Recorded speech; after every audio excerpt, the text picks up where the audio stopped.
அனைவருக்கும் அன்பான வணக்கங்கள். பொதுவா ஒன்றிய அரசும் சரி, பாஜகவும் சரி, நம்மளுடைய எல்லா திட்டங்களையும் காப்பி பேஸ்ட் பண்ணிட்டு இருக்கிறாங்க. என்ன அப்படின்னா, காலை உணவு திட்டத்தை நம்ம கொண்டு வந்தா பாஜக ஆளுகின்ற மாநிலங்கள் அதை வந்து ஆய்வு செய்வதற்காக வர்றாங்க. அதே போல நாம் மகளிர்களுக்கு இலவச பேருந்து வசதி, உரிமை தொகை, இப்படி பல்வேறு திட்டங்கள் செய்தா அதையும் அவங்களுடைய தேர்தல் அறிக்கையில சேர்க்கிறாங்க. அதே போல இப்போ உனக்கு புதுசா கண்டுபிடிச்சிருக்கிறாங்க முருகன் மாநாடு. இவ்வளவு நாள் முருகன் மேல இல்லாத பக்தி இப்ப வந்திருக்குன்னா அதுக்கு என்ன காரணம் அப்படின்னா, நம்ம சரியான பாதையில போயிட்டு இருக்கோம்னு அர்த்தம். எங்கு உங்களுடைய திட்டங்கள் விமர்சிக்கப்படுகிறதோ அங்கு உங்களுடைய திட்டங்கள் சரியாக இருக்கிறது என்று அர்த்தம். அதே போலதான் இப்ப செய்துட்டு இருக்கிறாங்க. அது மட்டுமல்ல, கீழடியினுடைய தமிழர் தொன்மையான பாரம்பரியத்தை அவங்க வேணான்னு சொல்லி ஒதுக்கி வச்சிருக்கிறாங்க. அவங்க வந்து அமெரிக்காவுடைய நிறுவனம் சொன்னதையே ஒத்துக்க முடியாதுன்னு சொல்லி இருக்கிற போது, ஆனால் இப்பொழுது முருகனை கையில் எடுத்திருக்கிறாங்க.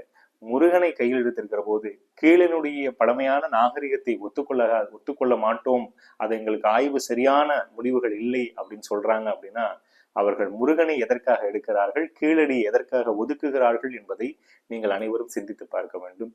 ஏனென்றால் அவர்களை பொறுத்தவரை தமிழகத்தில் எப்படியேனும் ஒரு மத கலவரத்தை உருவாக்கிவிட வேண்டும், எப்படியேனும் இந்துக்கள் என்கின்ற ஒரு பிரிவினையை ஏற்படுத்திவிட வேண்டும் என்று நாம் ஒவ்வொரு காலகட்டமாக பார்த்து கொண்டிருக்கிறோம். சமீபத்திலே நாடாளுமன்றத்திலே பேசுகிற போது அண்ணன் சிவா அவர்கள் சொல்லியிருக்கிறார்கள், மாரியம்மன் திருவிழாவிலே இந்துக்களுடைய திருவிழாவில் இஸ்லாமியர்கள் இருக்கிறார்கள், கிறிஸ்தவர்களுடைய திருவிழாவில் இந்துக்கள் இருக்கிறார்கள், மதுரையினுடைய மீனாட்சி அம்மன் அந்த சித்திரை திருவிழாவில் இஸ்லாமிய பெண்மணிகள் தங்களுடைய குழந்தைகளுக்கு மீனாட்சி அம்மன் வேடமிட்டு அழைத்து வருகிறார்கள். நாகூரினுடைய தர்காவில் முதல் அந்த சந்தனக்கூடு ஊர்வலத்தில் அந்த சந்தனத்தை எடுத்து செல்பவர் ஒரு இந்துவாக இருக்கார். இப்படி ஒரு மிகப்பெரிய மதச்சார்பின்மை ஒரு மாநிலமாக நாம் பயணித்துக் கொண்டிருக்கிறோம். அப்படி இருக்கிற போது எப்பட்றா இவங்க ஒன்னா இருக்கிறாங்க அப்படின்னு அவர்களுக்கு ரொம்ப சந்தேகம், அவங்களால ஏத்துக்க முடியல.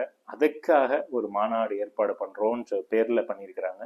அறநிலைத்துறை அமைச்சர் சேகர்பாபு அவர்கள் செய்த மாநாடுல நிறைய ஆதீனங்கள், வெளிநாடுகளில் இருந்து பல்வேறு முருக பக்தர்களும் வந்து கலந்துக்கிட்டாங்க. ஆனா இந்த மாநாடு எதற்காகனா இந்துக்கள்ன்ற பேர்ல இவங்க எல்லாத்தையும் பிரித்து ஆளுகின்ற ஒரு சூழ்ச்சி தான். அதனால் மக்கள் தயவு செய்து சிந்தித்து பாருங்கள். முருகன் மாநாடு பார்ட் 1, முருகன் மாநாடு பார்ட் 2 மாதிரி எடுத்துக்கிட்டு இருக்கிறாங்க. முருகன் மாநாடு ஒன்னே ஒண்ணுதான். அதை அரசாங்கம் மிக அருமையான முறையில் சைவ மடாதிபதிகளை அழைத்து, ஆதிநகர்த்தர்களை அழைத்து மிக நல்ல முறையில் செய்து முடித்திருக்கிறது. இப்பொழுது இவர்கள் செய்ய போவது என்ன என்பதை நீங்கள் பார்த்திருங்கள். ஏனென்றால் அங்க என்னென்ன நடக்க போகுதுன்றதை நம்ம தொடர்ந்து பார்க்க தான் போறோம். அதனால இணைந்து இருங்கள். தயவு செய்து இதை போன்ற மத பிரச்சாரங்களை தவிர்த்திடுங்கள். ஏனென்றால் நாம் தமிழர்கள், திராவிடர்கள், திராவிட கருத்தியலை தாங்கியிருப்பவர்கள். எந்த விதமான மத பிரச்சாரங்களுக்கும் இடம் கொடுக்காமல் இணைந்து பயணிப்போம். நன்றி, வணக்கம்.